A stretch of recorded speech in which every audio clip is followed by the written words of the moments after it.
And from our nation's capital, I'm happy to have on the phone line U.S. Congressman representing the 6th District, Derek Kilmer. Morning, Derek. Hey, good to be with you, Jeff. Nice to talk with you. Good to see you at the gala the other night. Yeah, you too. That was fun. Turns out that we are on the verge of a potential government shutdown. I know you got some votes. We were going to have you in about an hour, but what can you tell us about what's going on? It's not looking good. I'll tell you. I think this is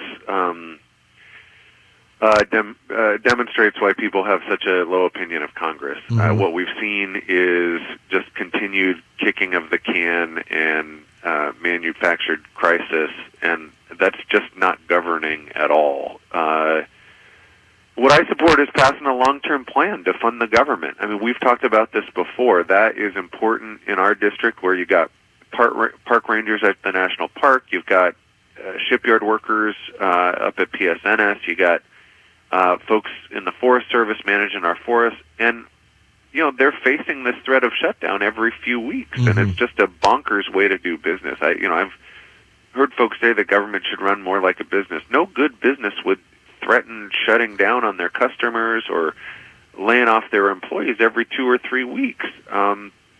As someone who worked in economic development for a decade, I've never seen a business function this way. And the best way I can explain it, I was talking to my daughter Sophie a couple nights ago. She's in 6th grade, and she said, "Why? It seems like every so often you're talking about the potential of a government shutdown." And I said, "Well, here's the best way I can explain it." I said, "Sophie, imagine if you had a project for school, and you have to work with a group to get the project done.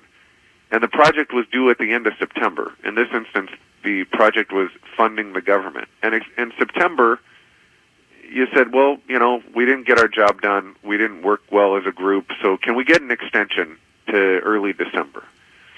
So we all voted for that. We voted to extend it to early December. In early December, they said, well, we still haven't really tried to work out our differences as our group and get our work done. So can we get an extension on our assignment to mid-December? So then they got extended to mid-December. In mid-December, they still hadn't made any progress, and then it got punted to mid-January. Now it's mid-January, and they're saying, well, let's just kick the can to mid-February.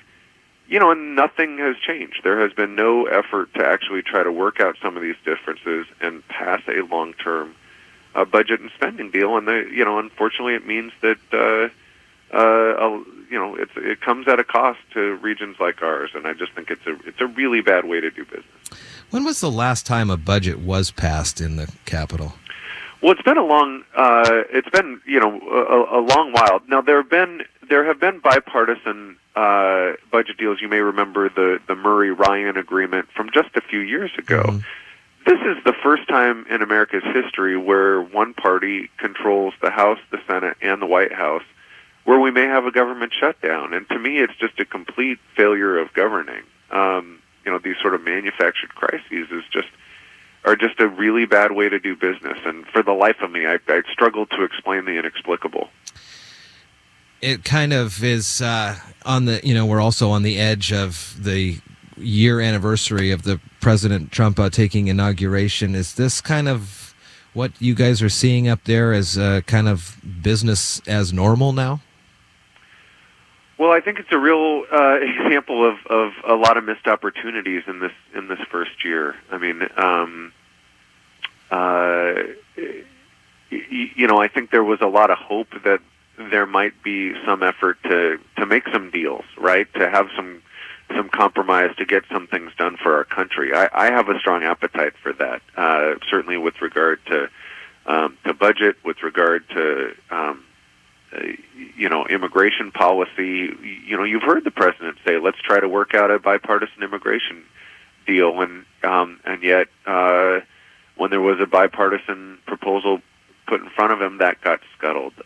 Tax reform is another great example. You and I've talked for as long as I've been in office about my belief that you need to have tax reform that works better for middle-class families, that works better for Main Street employers in Mason County and elsewhere on the peninsula. Unfortunately, that's not what Congress voted on. What you saw instead was a proposal that ends up raising taxes over the next decade on 86 million middle-class families, and where 83% of the benefit goes to the wealthiest 1%. And on top of that, and one of my biggest concerns about it is it blows a $2 trillion hole in the national debt, and those are credit card bills that our kids and their kids are going to have to pay off, and that just doesn't work for folks in our neck of the woods. So, as I look at this year, whether we're talking about a government spending bill or whether we're talking about immigration or tax reform or something that I think you could get Democrats and Republicans to agree on, infrastructure investment. We've talked before about the need to make smart investments in roads and sewers and rural broadband. I just think we've seen missed opportunity after missed opportunity, and I'm going to keep working for those things because I think they're the right things to work on. But unfortunately, I think too often you've seen Congress and this administration sort of snatch defeat from the claws of victory. What were some of the folks talking about in your telephone town hall last night? Yeah, obviously a lot about the shutdown. The largest employer in my district is the federal government, and so there's a lot of concern about this because a potential government shutdown has real ramifications in a district like ours. It creates uncertainty for federal workers. If the national park shuts down, certainly the businesses that depend on those park visitors are negatively impacted, and I think it really undermines what little faith people have in their government already. Beyond that, had some questions around things like immigration policy, question about the opioid crisis in our country, but just a lot of good questions. And I do those telephone town halls, and for the same reason I call into your show. I think it's important to be available and accessible and accountable to the folks you represent. Well, we really do appreciate you taking the time here this morning. I know you got votes to take here in a little bit. Some of the reports say 50-50 on this shutdown here tonight. Now, the House voted yesterday, and is this what the Senate is looking at today, what the House voted on and passed through as the continuing resolution, or is there potential that this will still go back and forth a little bit? I think probably the latter.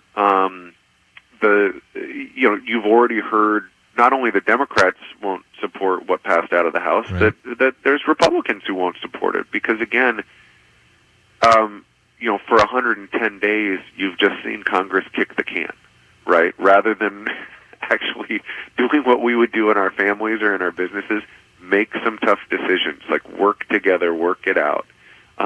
You've just seen, kick the can 2 weeks, 3 weeks, 4 weeks, and then during that time, rather than actually work together and try to work some of this stuff out, everybody goes back to their corners. And to me, that's bonkers, right? That's no way to do business. And so I think there's a real reticence to say, well, let's kick the can another 4 weeks, when nothing changes every time the can gets kicked. There's just been a real failure by the leadership in the House and the leadership in the Senate, and frankly by the White House, to try to actually make a deal and avert this type of governing by crisis. So listen, I remain hopeful that cooler heads will prevail, that there will be a bipartisan agreement. But right now, it's not looking great, and I hate to say that because I know calling into your show, I know this call hasn't been exactly the bluebird of happiness, but these are real significant issues that have real consequences in our neck of the woods, and I'm just going to keep pushing hard for a bipartisan long-term deal because I think that's what needs to happen. Derek Kilmer, it can be found online at kilmer.house.gov, where you can get in touch with him, and he's got some good notes there, statistics already on dollars saved through work and letters and calls and community events. So, Derek, I do appreciate the call in here this morning, and keep doing the good work for the people in the 6th and across the country. You bet. We'll keep at it. Thanks again. Have a good one. All right, you too. Bye.